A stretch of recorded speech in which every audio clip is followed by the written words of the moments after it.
Hello, everyone. Welcome to another episode of the Golden Grotto Lounge, Bond aficionados in conversation. And today, my Bond fan of the day is Zach from Indiana, who came all the way to the Golden Grotto Lounge here in the lovely Caribbean. Hi, Zach. How are you doing? It's very warm here. Of course it is. It's the Caribbean. What did you expect? Zach, tell us a little bit about yourself. What are you doing? I read that you're an aspiring screenwriter and filmmaker. That is interesting. Aspiring being the operative word, but yes, that's what I want to do. Otherwise, not much of anything at the moment. I'm pretty boring. You're boring. Nobody is ever boring. I mean, you're a Bond fan. Yeah, but you've never been involved in one of my long-time discussions about Bond movies, but here we are, so strap in. Absolutely. So you have strong opinions on Bond, the films in the future? Yeah. Yeah? Going towards filmmaking and screenwriting. You told me you would have some ideas on where to take Bond in terms of screenwriting ideas. Do you have any ideas? What could a future Bond film look like for you? As far as what I would do for a Bond film, so many people have grown up with the Daniel Craig films. I would think that if they were to go back to, the style and the tone that they had with what came previously, a lot more whimsical and, I don't know what you'd call it, fantastical. I guess I don't know how open, say, younger fans of the series who got into the films through the Craig films would respond to that type of thing. Mm-hmm. So for me, if I were to do something like that, it would probably be like a halfway house, sort of between those two styles. So going for old-time, one standalone mission, being done after the end, no story arc like we had in the Daniel Craig movies? Yeah, something like that, the more fantastical elements, but still, focusing also on the characters, the emotions, the stakes, making it feel more grounded. I guess something along the lines of like Dalton's movies or For Your Eyes Only, something along those lines. Mm-hmm. Yeah. What is your favorite Bond film, may I ask? Oh, that's such a good question. Somewhere between probably Majesties, Tomorrow Never Dies, Skyfall, something like those. Mm-hmm. It's an interesting mix. Something from every decade almost, yeah. Mm-hmm. Majesties comes out like, on top often. Well, hey, Peter Hunt, I'm still so angry he never got to do any more of those movies and just never had a more prolific directing career in general. That man was such an innovator to me. Mm. Yeah, that's true. And in terms of screenwriting, what would you say, which is the Bond film that had the best screenwriters? I mean, Purvis and Wade, they did many films. That's such an interesting question because it really depends, I guess, on what my mood's in at any given time. Because sometimes I think, oh, it's Majesties. Other times it's Casino Royale or Skyfall or maybe GoldenEye. I don't know. It's really hard to pick. It really just depends, I guess. What is your starting point for a screenplay? When you have an idea, what do you do first? In general or for Bond specifically? In general, I think you can transpose it to Bond if it's the same process. For me, I don't know. Usually when I get ideas for a script, sometimes I'll just hear about a scenario from anything. Like it can be like another movie or a story I hear somebody telling or, something from like a TV show or a documentary or whatever. And I think, oh, that sounds interesting. And then I wonder, okay, what would happen if I plugged characters X, Y, and Z into this and, how would they respond to it? And then I kind of let them lead the way. How would you write a villain, a Bond villain? What would your Bond villain be? One thing I think would be really interesting, and I know the Bond films have kind of done it before, but what I would want to do is have like an actual proper like female main villain. And I'm not entirely sure what their scheme would be, but it would be, obviously current events. It would be some kind of amalgam of like, Jeff Bezos, Steve Jobs, Elizabeth Holmes, Elon Musk, figures like that these days. So along the lines of the And super rich villains that we also had oh, before in the Bond films, yeah. and I guess it's just these days, for many reasons, the idea of somebody like that being a supervillain is actually way more believable now than it was in the past. And I don't know where this came from, but for some reason I have it completely stuck in my head that Kate Blanchett would be the absolute perfect person to play a Bond villain these days. If you've ever seen Tar, you know what I'm talking about. I've seen it, yeah. It was a brilliant movie, yeah. Yeah, now imagine her as some kind of like Raul Silva type character. Ugh. Yeah, that would be eerie. Yeah, absolutely. I Oh agree. my, I want to see that so bad. I even found it was some article, it was an interview with her like probably a decade ago now, where she said she actually really wants to play a Bond villain like really badly. It would be really good. It would be something Yeah. I would pay money to see. I rarely go to the cinema for many films because I think, okay. I think the film world is sort of not appealing to me anymore. There are not many films that I would really like Yeah. to see in the cinema. It's a growing trend since many years. I don't know why. I definitely go to the cinema for Bond. I go to the cinema for Mission Impossible. I went to Indiana Jones. I went to see Napoleon. But the rest, often you don't know what you get. Cinema tickets are Yeah. pricey, you know? And it really, really has to be something I really want to see. And most of the time, it's escapism that I want to see in the cinema. Mm. See, I'm usually the same way, but I still like my escapism to feel like it could be something that could actually happen. I don't know about you, but for me, like Mission Impossible, it's a fun idea, but there's just something about it that just does not work with me. I don't know what it is. Well, much of it is so over the top that you Yeah. don't get the feeling this is plausible or in real life. Huh? I mean, Bond has always stuck to events of the real life. I mean, taking Elliot Carver as a media mogul. 99% of the time.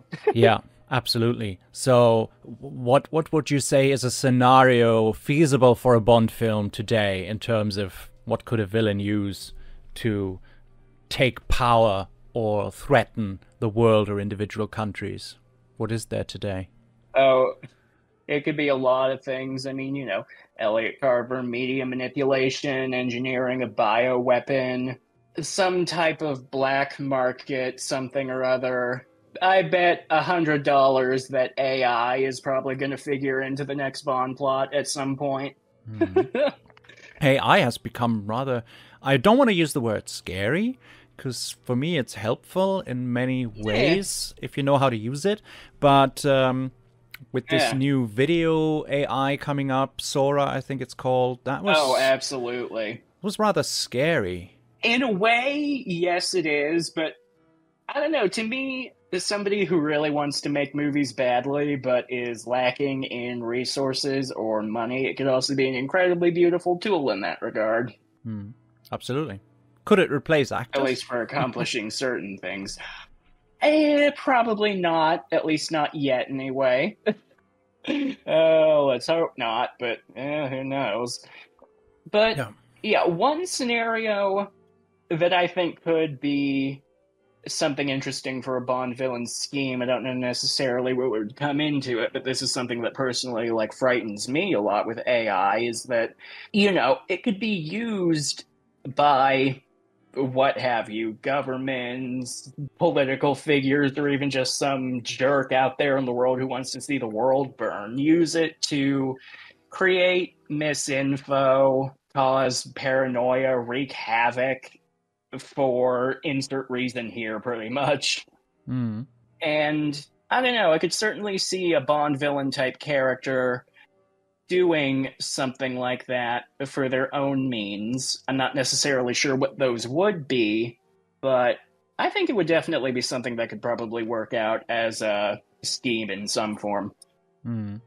Yeah. In a previous podcast, I spoke to my guest about the possibility of hacking as a plot element, because many countries have made themselves vulnerable, for example, and that was my example, I think, that I used Sweden, because Sweden went completely cashless. They don't have cash money anymore. It's not accepted in most places, or 99% of places. So if you would hack the banking system, that would pretty much force the country to go into extreme measures. Oh, gosh. I mean, an attack on That the could banks. also- Wow. Yeah, that could also be something that would probably make for both a really interesting and probably scarily plausible theme or plot line. Yeah, having no access to money for the people. I mean, that's second down the line. First thing is the country would have no funds anymore to do business, to do global business and everything. It would be completely, and that shows how important money and business and industry is. I mean, that could literally bring a country down to its knees. And then, in the second instance, attacking other important infrastructure, things like electricity, the internet, everything. I mean, you could force a country down to its knees easily. And I think the next war, the next big war, if there ever is one, will be fought absolutely electronically. Electronic battlefield. Fingers crossed if not. Or so that Fingers doesn't crossed, happen. yeah. I think I said that. Yeah. Oh, man. But I don't think boots on the ground is something that a third world war would need. I think the first step will be completely making a country unmovable, unable to act electronically. I don't know. Did you see that Pentagon briefing clip where the journalist asked about if the Russians put something into space like GoldenEye? Oh, gosh. There's- Yeah. Oh, and the answer of the general was actually gold. He said, I guess we have to live and let die. Something like that, he said at the end. If only the listeners could see the look on my face right now. Oh, dear. So, a female villain, that would be very, very, very interesting. Because a lot of talk is out there about female characters in the Bond films. I mean, I've talked so many times to my guests about changing characters from the 60s to the 2000s to now women becoming stronger and having more to do on screen. And we always arrive at the same point that the women of the 60s were actually strong women. There were strong women before the actresses said, my character is a strong woman and equal to Bond. There were others before. It's not like this is a first. But what female villains did we have? I think there is only Elektra King that can be classified as... Who is one of my all-time main favorite characters from the series. She's great. She's just so fascinating in the way Sophie Marceau plays her. Good God. Yeah, they were really lucky to get her for that part. And I really enjoy this a lot. Yeah. The World Is Not Enough. One of my favorites. Yeah. Although I don't do favoritism, but it's a good one. If I were to rank the movies, for me, it'd probably fall somewhere in the middle. I guess it does so much right, but also does so much to where I wish it were better than it was, I guess is the thing. Yeah, and I mean, that's the case with a lot of them. Yeah, true. You know, something I read that was actually really interesting is at one point they were considering making Blofeld in Spectre female, actually. And I guess at one point, I don't know if it was ever official, I remember reading somewhere they were thinking that either like Meryl Streep or Tilda Swinton could play her. And those are two actresses I also think would work really, really well as a Bond villain. And a few others who I think would also be fantastic are Alice Krige, you know, the Borg Queen from Star Trek, and Isabelle Huppert. Yeah, of course. Why not? She's a very good actress. I like her work a lot. Yeah. Oh, fantastic. Yeah. And she's also one of those people where it's like in real life, she would probably be really cool to hang out with, but there's also something like kind of intimidating and like a little scary about her. I don't know. I Mm. think she'd be really, really good. Yeah. Yeah, absolutely. I remember the story with Meryl Streep and the female Blofeld. That was I think in these leaked Sony emails, it was a random thought that somebody had in the email Oh, communication yeah, that's true. to have a female Blofeld, and one of the executives replied, "That is the worst idea in the history of bad ideas, and if we can pull Which this who? off, What? we should take Meryl Streep. Then we can probably pull it off, but otherwise, no."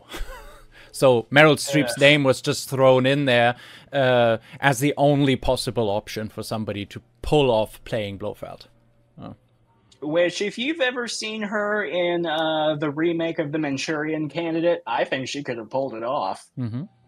I mean, I've followed Meryl Streep's career closely, seen her in so many films, and she played pretty much everything, from funny absolutely. to dramatic to downright evil.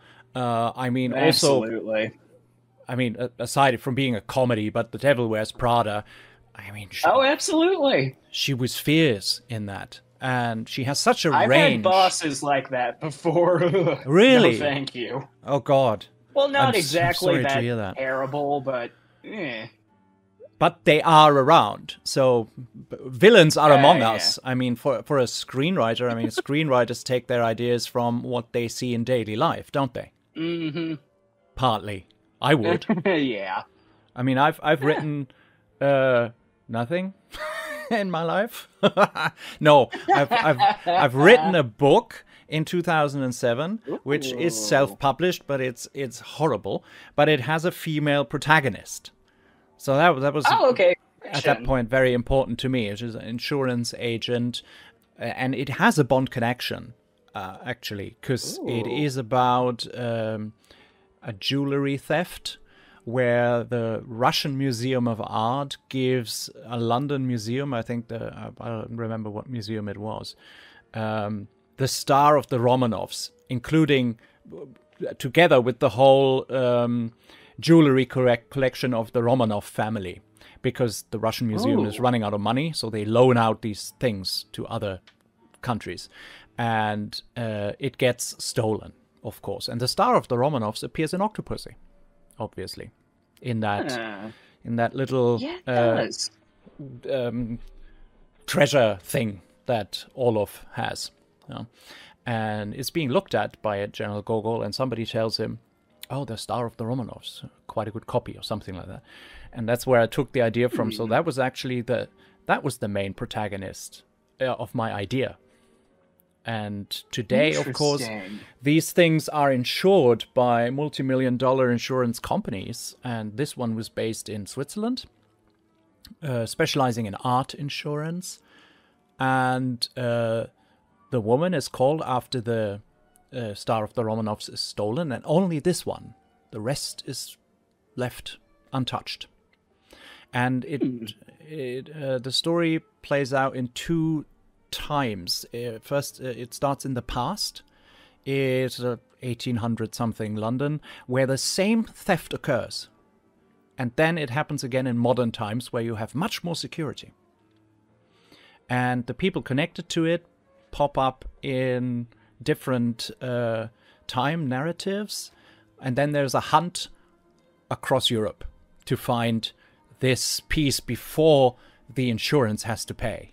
That is her job. So she turns into a heroine on her own to trying to find the people who stole this piece of jewelry, which of course is ridiculous. No insurance agent would do that. No insurance company would send you off to get the stolen painting back or something. Most of the things just vanish. But it hops to places where Bond has been. Venice. And later Austria. I think the finale is in Austria, in Kitzbühel, where Fleming was for a long time during his younger years. Yeah. But the end is totally rushed because I wanted to finish the book, and everything explodes in a huge fireball, and it's over.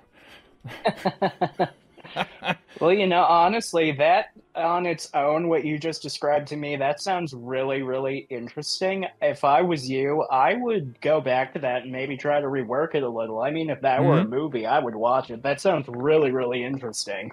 Yeah. And my method of working was when I wrote something or when I wanted to write something to imagine it being a film. So I see it Yeah, in me front of my too. eyes Well, I and mean, then I start describing obviously. it. Yeah. And people who read my work always said, "Well, I can't, when I read what you write, I can imagine it like being a film in front of my eyes." And I say, okay, then my goal is achieved because that's exactly how it should be. Hey. And I I'm think, kind of interested in reading this now. That sounds so cool. oh, don't. It's, thank God it's in German. I've never translated it. No, it's really, but you're right. I should revisit it and maybe rework it. That would be something that would be really good. Yeah. Let ChatGPT have a go at it. Hey, you never know. That suddenly you have a bestseller on your hands. Could be. Yeah? Yeah. But no, Oh man. I would always decide to go more for action, even if I write myself. Action, spy, sneaky stuff. Mm. Because I find that terribly interesting. But I hate to read. For example, I hate to read. Reading doesn't relax me. It's horrible. Hello. You're the same. Is the same with you? Yeah, it's kind of weird. I love writing, but I don't like reading other people's stuff. Then again, if you saw the collection of ADD meds I have over here on my shelf. Yeah. It's really weird. We like to write, but we don't like to read. That's odd. I know I once stopped reading on Her Majesty's, so midway through, because I found myself going back some pages or going back sentences because I forgot something important, and this happens a lot to me. So I lose my patience, I lose my focus, and I'm getting older, so Yeah, I that's kind can't of see so well. yeah, that's kind of the issue with Fleming's writing style. In some cases, it's just the perfect amount of detail to be like really like evocative. It just really paints a picture in your head, and then other times it's just like, okay, get on with it. Good Mm. God. Yep, yep. I think Casino is really one of the best if you start reading Fleming. I read Casino Royale with students of mine, and this is Oh. really easy to go through. This is very easy. Not too much, not too little. It's all working together quite nicely and easy Mm. for all ages to understand. I mean, all ages, well, if you're 15 and up, I probably wouldn't give it to a 12-year-old. I got interested in Bond when I was 10, if that tells you anything. Mm-hmm. It's early. Earlier than me. I think I was 14. 14? 13 or 14? Yeah. Hmm. What was your first? And the irony. Oh, movie or. What turned you into a fan? Oh, it was playing the game Nightfire. This was back in 2007. Hmm. But you had seen films before playing the game. I had not actually. I'd heard of James Bond before that, but I just never sought any of it out. I don't know why. And then, I found the game and it was like, oh, this is cool. And then I was like, wait, there's movies? Oh, hello. Mm-hmm. Okay. And my first movie actually was my first two movies. I watched them in a row. Was Octopussy and Die Another Day, of all things. Mm-hmm. That's an explosive mixture. And I think when I watched it, I think I liked Die Another Day more just because it was newer at that Mm-hmm. time. Of course, yeah. It would appeal more to a younger audience, to a modern young audience, being the film that it is, the story that it tells, the way it is made, sure. Octopussy, yeah. Yeah. Hmm. Octopussy I saw really late. So really late. I think I Eh. saw some of them on German television and thought, okay, why do they show this in the mornings at 9 o'clock? Must be something. That is really random, isn't But it? yeah, it's always in the 80s and early 90s repeats, reshowings of films from the evening before were almost well until the early morning hours, so 9 o'clock, 10 o'clock. And then the regular day programming started. So, and Interesting. it was one channel had the films and the other channel had the big soaps from the US. So I remember Dallas was always on in the mornings. Oh my God. And Dynasty. Apologies. Oh, well, I watched it all. I couldn't make sense of it all as a young child, but I was totally into that. I don't know. Just the Dallas theme tune, something you will never forget. And this was so big here in Germany. It was on all the time. Yeah. And Live and Let Die was among them that I saw. Yeah. And in German, this is a totally ridiculous film because of the dubbing. Totally funny dubbing. It's funnier than it actually should be. But so wait, what did they do with Tomorrow Never Dies then, since so much of that is in Germany? Well, we always dub films completely. All the films that we get are dubbed. And I think even the scenes where Pierce Brosnan speaks German were overdubbed by his usual dubbing voice. Yeah. Although it was pretty good, what he did. It was really good. I liked it when I first saw the English version. I thought, oh, really made an effort there. It was quite good. Shows that Bond can speak many languages. Yeah. Did what's-his-face that played Stamper dub himself, I'm assuming? Götz Otto. Hmm? Yeah. I think he dubbed himself, yeah. Yeah. That's usually what they do. Reading in The World Is Not Enough, Sophie Marceau dubbed herself in the French version of that movie. I'm pretty sure they worked that in the contract that during the dubbing stage, the original actors can dub their own voices for their country where they're from. On the one hand, that sounds really cool. On the other hand, I can also imagine that being kind of annoying. It depends. If you don't like the outcome of the film, or, I mean, like Carole Bouquet, she didn't like the final film for Your Eyes Only, I think. And she's not happy if you raise the subject with her nowadays. It's interesting and also kind of sad, but oh well. Well, a lot of actors would say, I've done more brilliant stuff in my career than Bond. Yeah, fair. Some haven't, some have. I mean, Sophie Marceau, of course, she has.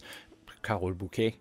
I don't know. I've seen a couple of films and series that she made. I mean, she was in that remake of Rosemary's Baby, but she was quite old at that time. Yeah. Carole Bouquet? Series. Yeah, it was a French series, I guess. Oh, interesting. Yeah. Yeah. It was really well made. She played one of the neighbors in the house. I don't remember. I don't really remember the story. Yeah, I remember when that was first airing on TV. God, probably 10 years ago now. I never watched it though. Yeah, must be a decade ago. That is so awkward to say. I know. Here's something that gives me existential dread. There are teenagers learning to drive this year, born the year the first iPhone came out. Yeah, it's really weird. Yeah. It's upsetting. Yeah. Just this morning, I thought, it's been a decade that I was in London filming locations and stuff. And it doesn't feel like 10 years ago. It feels like 5 years ago. But, wow, time goes by so fast. Yeah. And in 2 years, it'll be a decade since I graduated high school and then actually went to Germany that summer. Oh, where did you go? Oh, gosh. I was visiting a pen pal. It was in that town he lived in. What was it called? I think it was Bad Oeynhausen. Mm-hmm. I probably completely just butchered that. Do you know what region of Germany it was? North, south? I think it was northwest, I want to say. I remember I landed in Hamburg. Yeah, okay. That's pretty high up in the north, yeah. But Oeynhausen, I think. North Rhine-Westphalia, it is.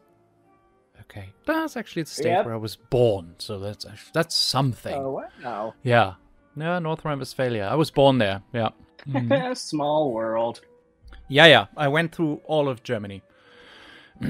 I lived in the south, I lived in the middle, I lived in the north. And now I'm stranded in the north with no mountains.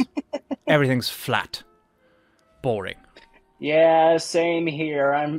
Indiana is about as flat as it gets to, which is kind of appropriate since I think my state has the highest concentration of people with German ancestry, including yours truly. Mm-hmm.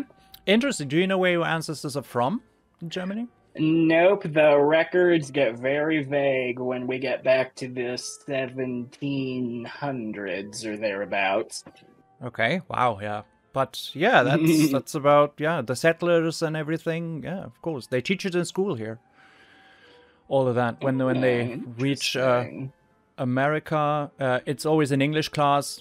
You start with the UK, and then they go to America, where they teach them American English. Ah. And I always say we can do it, but we mustn't. Yeah, the friend I was visiting, when he speaks English, he basically speaks with a British accent. You would not think he's German otherwise. Yeah. I mean, I can do both. It depends on what they're reading in school. When I talk to them, it's the British accent, because that's the one I want them to have when they copy.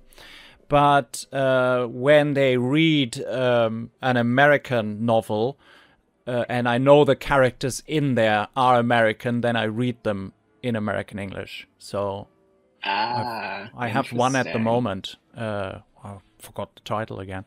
What is it? Notes of a Midnight Driver or something? I think I've heard of that. It sounds familiar. Notes from the Midnight Driver. So it's a young boy whose parents are divorced, and he grabs his mother's car keys from a Dodge, I think, and he jumps into the car, drives only a couple of 100 meters, runs over the neighbor's lawn gnome, and the police is right there.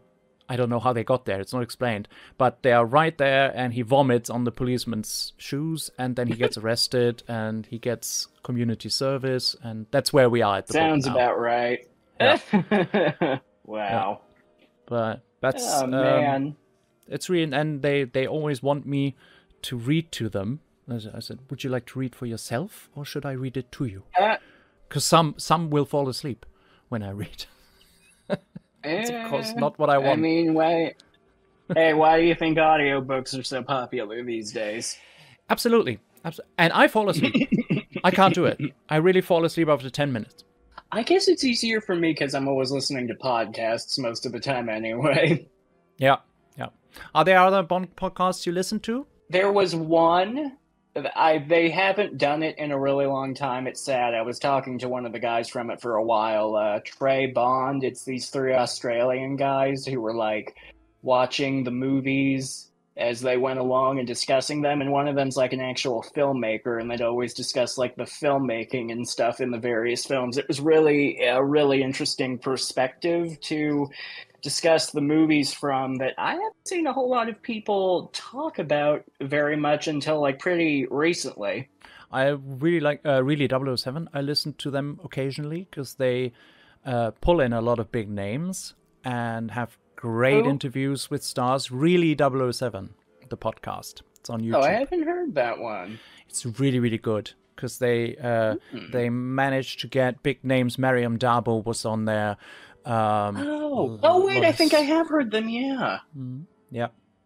It's really, really good.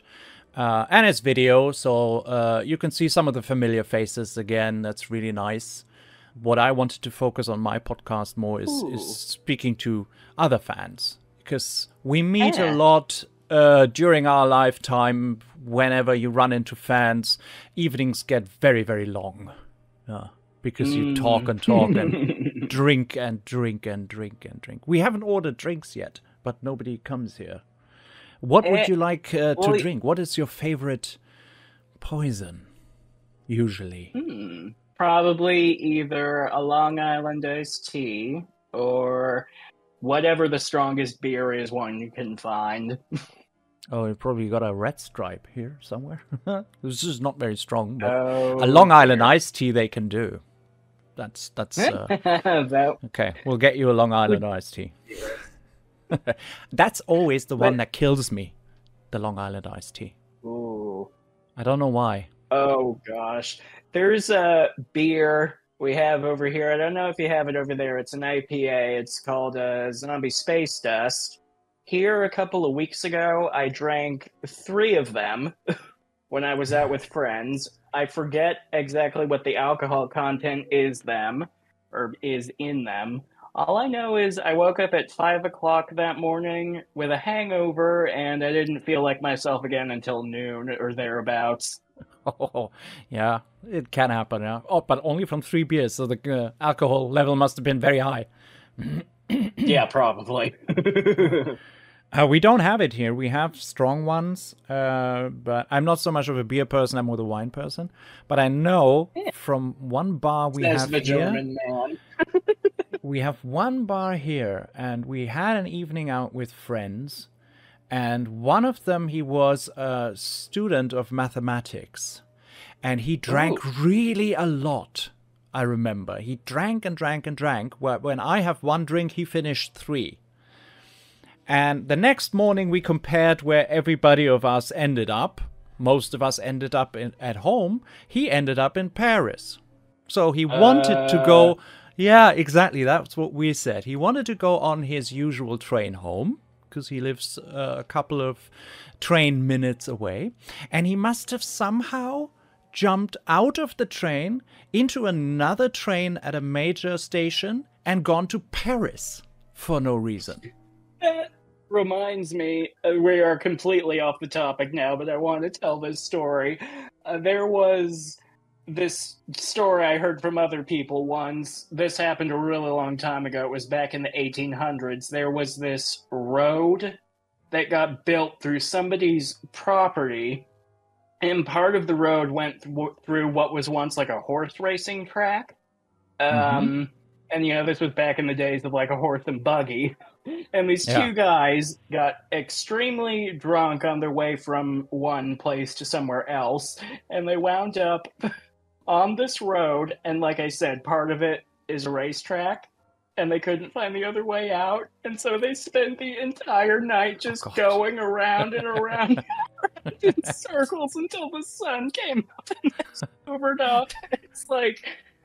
At what point do the horses just get like, okay, screw this, I'm out of here? The horses were probably aware way before, which tells us a lot about humans. We're not the brightest species, I think. Sometimes. I don't know. I mean, like, do you think drunk driving was easier when it was on a horse because at least the horse would know where it's going, unless the horse was also drunk? But, I mean, sometimes they act like they just ingested tons of stuff that is not good. I met horses that seemed like they drank through the entire night. I met horses who appeared like they had just done a line of coke. I mean, there's pretty much everything. This morning I had I don't want to, but I also want to see what that would look like. This morning I had a horse that seemed to me like it just had a line of coke. Everything it wanted to do was jump, run over you, completely forget that you are there and that you're smaller. It almost tore me through the entire circle until I said, hey, stop. Start acting normally, otherwise nobody will take you seriously. Oh, that's amazing. Sometimes, but they are very, very... that's why I always wanted Bond to go back on a horse. I love these scenes where Bond does horse riding. A View to a Kill, and Octopussy. Obviously, it was a stuntman. It was not Roger, but... You know, that would be something that I would also be... I don't know where I got this imagery from, but something that would be so interesting for me to see in a Bond film would be like some type of action scene on horseback through some type of like desert environment. Yeah. Like we had in The Living Daylights. I mean, and these scenes were with the silhouettes. They were really, really well done. Oh, very, very nice. Yeah. It's among my favorite shots of the Bond franchise. I mean, I have many, many shots that I love. cinematically, and The Living Daylights is very high up there with the horses going through the desert. It was really, really good. Yeah. Yeah, and it's like that's another thing I think of with Bond films, things I would like to put in them is something the Daniel Craig films that I really liked is how they tended, well, most of the time, they kind of went for locations you just don't often hear about in media that aren't very tourist heavy. I mean, who'd heard of like Montenegro before Casino Royale, for Yeah. instance? Yeah. And and I often think of like, where would I want to set a Bond film? I think of some places I definitely have in mind are like somewhere Central Africa wise. For instance, I know there was early on when they were writing Quantum of Solace, actually, one of the places they'd had picked out was Equatorial Guinea. Yeah. Which that I've looked up that place before. It's very beautiful. I think that would be a really interesting location. Yeah. South Africa, Ireland, Absolutely. maybe. A big one for me. I am so happy it was in No Time to Die, but I wish there was more of it. Is Norway. Yeah. Because one action scene in a Bond film, I would do unspeakable things to be willing to see a speedboat chase on a fjord. Yeah. Just because of the nature, it would be fantastic. Yeah. Absolutely. I agree. Oh my god. I agree. And well, that and also Jaja Norsk Amerikansk. Yeah, Bond maybe needs to go back to America at some point. When was the last time? Was it License to Kill with Florida? I think it was, in all honesty, yeah. It's always these trivia questions, like when did Bond smoke his last cigarette? It was also License to Kill. The answer is mostly License to Kill. True. Yeah. You know, it would actually... It's so strange. You'd think Florida would make an interesting location for this kind of movie. It is a really pretty place, but Florida is kind of a whole other planet when you really think about it. And I mean, they used it a lot. I mean, they used it in Goldfinger. They used it in Live and Let Die and License to Kill.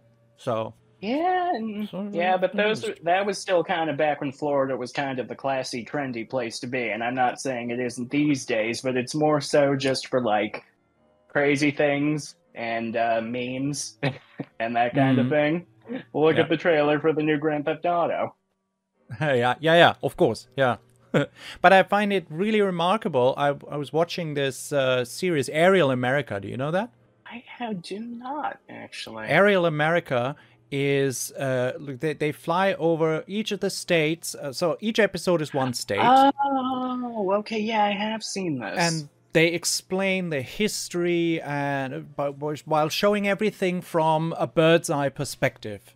I love these series. I've seen Switzerland, Austria, Germany. They did everything, and when it came to Florida and they explained Miami and stuff, I was waiting for it, and it got mentioned, the Fontainebleau Hotel. Of course, it was mentioned that it was in a Bond film. Yeah. And they spoke about the architecture, and that everybody hated it when it was built, and that they loved it once Bond was there. Well, there you go. Very, very interesting. And actually, speaking of Norway, there's this really great TV series that I watched from there. Maybe you've seen it. It's called Beforeigners. No, I haven't.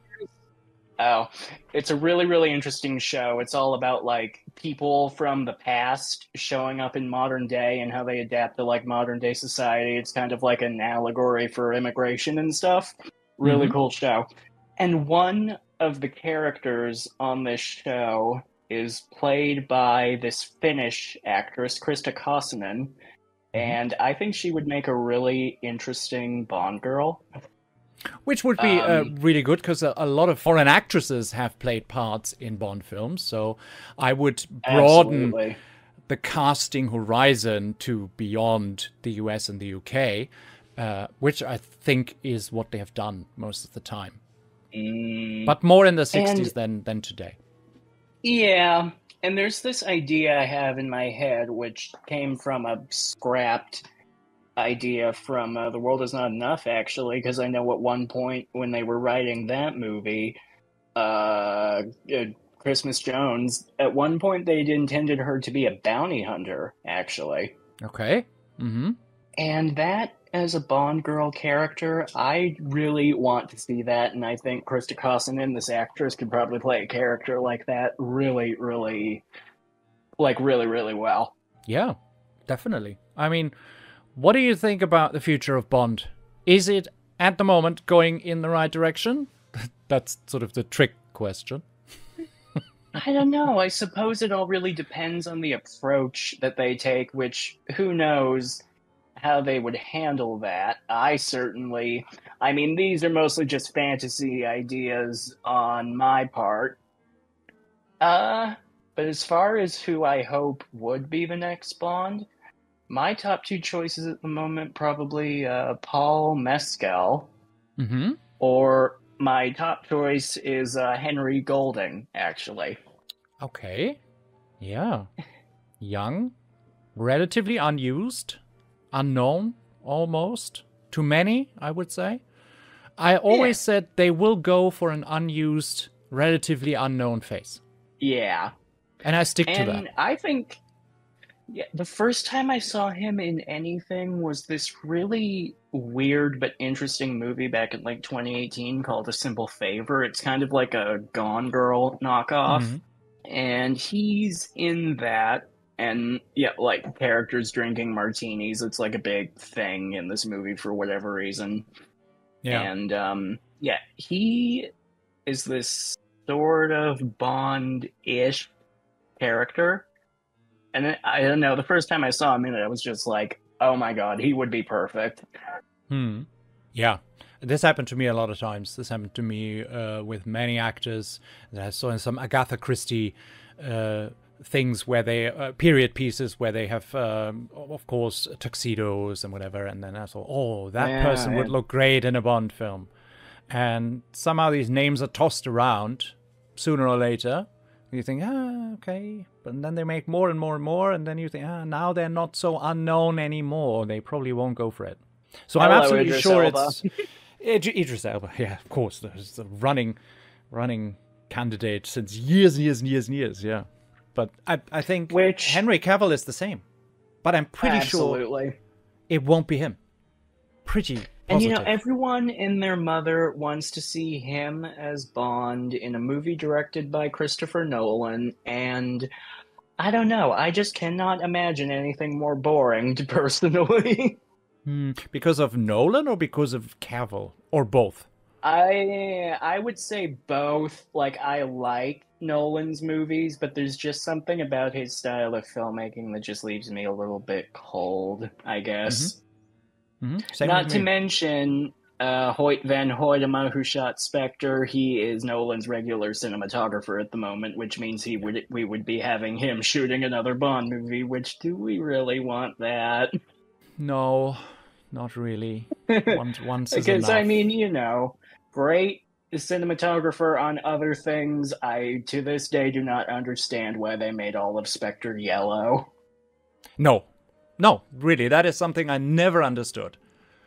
It looks like, well, everything you say here stays among us. It looks like piss. Yeah. That's how it looks like. And it's sad. Somebody made the effort of regrading parts of it, and it looked totally different, dynamic, and it is like watching better. A regular movie with the blue light filter turned on your phone. Yeah, it's sad. Does the film no good? As far as like composition and lighting and camera movement, it looks great, but the colors, why? Yeah, I mean, if you go through the effort of having these great camera angles and really a good cinematographer, and then doing such a color grading, it's really color degrading. It degrades the work of the cinematography, I would say. Two cinematographers I would really be interested in seeing work on a Bond movie. One is Adam Arkapaw. He did the first season of True Detective with Cary Fukunaga. Yeah. And The other one is, I think his name is Pavel Pavlikovsky. He is the cinematographer that works with Ari Aster a lot. Interesting choices, yeah. And oh, that their movies are so gorgeous. The way they use colors, it's just so unlike anything. And I think it would just be fantastic to see them do a movie. And call me completely insane, but I think Ari Aster would be somebody who could probably direct a pretty good Bond movie. Mm-hmm. Why not? I mean, I know, well, you know, they've never gone for directors you'd think would work on a Bond movie, in all honesty, so. that's true. Yeah. And that's why I also think somebody like Christopher Nolan or Denis Villeneuve are not really on their roster of what they I want. would give the exception to Villeneuve just because a lot of his movies have just been, I don't know, to me they're just a lot more interesting than Nolan's movies. I can't exactly explain why that is, but to me his stuff just has more, what It would has the more of an word edge. be? It has more of an edge. Yeah, and they, just and they more heart to it, I guess. Yeah, and they look really good. They look and feel Yeah. very. I mean, when you look at Dune, that is such a cinematic experience from the picture, the sheer language of the composition, as you say. You know, that speaks to you as the audience. Many Bond films have done that in some way. But mainly like colors, like in On Her Majesty's Secret Service, where you have in the casino this purple wall. And I always asked myself, why is it there? Why is the casino so ugly purple? But of course, it's a foreshadowing for Tracy's death. The color purple is associated with death. So it's foreshadowing. But you don't realize, I don't realize when I go to the cinema. I go to the cinema for 2 hours of escapism, and I think about the film later. Much later. Oh, absolutely. Like decades. And you know, two other directors who I think could make a really good Bond film, or at least whose style I would probably be stealing from a lot based on what they've done so far if I were doing it, are not Edgar Wright, but Joe Wright. He's the guy that did Atonement. Mm-hmm. And Tom Ford, if you've ever seen Nocturnal Animals. Oh, from what year is that? 2016, and I mean 2016. Okay, I might have seen it. It's so good. It's one of those story within a story type movies. It's stylish as all get out. I think they were both shot by the same cinematographer, actually. But yeah, and I remember some people thinking that they might have asked him to do No Time to Die when Danny Boyle left. I mean, there was already a relationship there since he did Daniel Craig's Suits and everything. Yeah. It will be interesting where they take us next, if they do. That is the next question. If. And it's a I big don't if. like the word if. What would you replace it with? Replace what with what? The word if in the current climate of Barbara Broccoli saying we haven't even started. And fans are waiting. I would say when. Okay, yeah. Which, you know, it's weird. It's strange to think we're halfway to the gap that we had between, you know, like License to Kill and GoldenEye already, but it doesn't feel like it's been that long. At least to me, it doesn't. It doesn't. I didn't live through that period. I didn't see that transition. I didn't either. So I don't know if it felt long. It was not a romantic dinner between my parents when that happened. I was alive, but I wasn't aware of Bond until GoldenEye came to the cinema. So I completely skipped this part, and I never asked anybody about it. But that would be an interesting question to ask people who are a little bit older, if they feel this time now is, as you say, shorter. If we experience it shorter than the gap between License and GoldenEye. That would be really interesting. Because I think time moves so fast. We have so much to do. Maybe we feel it differently today. It's weird, and then you look at the gap between Spectre and No Time to Die, and we just almost hit 6 years with that one, and I definitely remember feeling that one. Mm. Yeah. And with both times now and between those films you just mentioned, fans said, get on with it, get moving. We want more regularity, more Bonds. I mean, we've had how many Bonds now in 20 years? 5? Thinking of the olden days, they did more. But of course, films are more expensive to make nowadays, and much more drama around the whole thing. You know? Here's a bizarre thought. When Daniel Craig was cast as Bond, I was 8 years old. Mm-hmm. When No Time to Die came out, I was 24. See? Yeah. So your entire childhood is like Daniel Craig infused. Oh, see, yeah. I often think that's part of why I probably have an attraction to more unusual looking men. So I grew up with 2 Bonds. I grew up with Pierce, who was obviously my Bond. I wouldn't call him my favorite, but I grew up with him, so he has a special place in my heart. And I've seen 2 10 years of Bond now, and it's very, very interesting to live through the second transition, which could take a lot longer than from Brosnan to Craig. And I don't know. I have mixed feelings about it. Some days I'm on the side like, get a move on, finally do something, or sell it. On another day, I might be like, give it time. Good things need time. Good. And you would say yes to that. Screenwriting takes time. Not that we get some film that's like half-baked. Yeah. But I'm really caught in between these two, which is horrible. Yeah, and that's like a double persona. Especially during the gaps in Craig's tenure. That is the one time I would have said there should have been some type of spin-off. And what to this day, I still think it's a massive missed opportunity. Some kind of spin-off movie with Jeffrey Wright as Felix, because I wish there was more of that character, or that interpretation of the character. I loved him as Felix. That is interesting, because on the last episode of the podcast I recorded with my guest Becca, she said the same. A Felix Leiter spin-off could have been something worth exploring. Why shouldn't they? Yeah, I don't get why they didn't do that. I mean, the man's a fantastic actor. He's up for an Oscar this year, for God's sake. And absolutely. I don't know.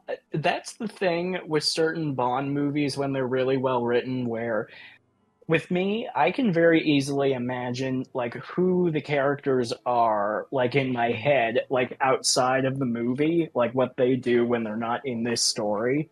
And Jeffrey Wright as Felix is definitely one of them. Maybe with pressure from Amazon, we will see something that resembles a spin-off or is a spin-off and is not Road to a Million. Let's stay positive and hopeful as the future outlook. I always try to stay positive, but I find myself being much more critical now than I was maybe 10 years ago or something. Yeah, fair. Kind of hard not to these days, but... Okay. I would really love to have you back, maybe in a group conversation with the other guys. It depends always on who has time on what day, and it's really fun to have a big group together. And I really want to go into dissecting individual films, so I would greatly appreciate your input on that at some point down the line. And, well, I have to deliver 1 episode each week, so whenever you're free, I'll let you know. That's most of the time these days, so who knows? Who knows? Zachary, thank you so much for being on the Golden Grotto Lounge show tonight, and I'm looking forward to many more hours of discussion with you.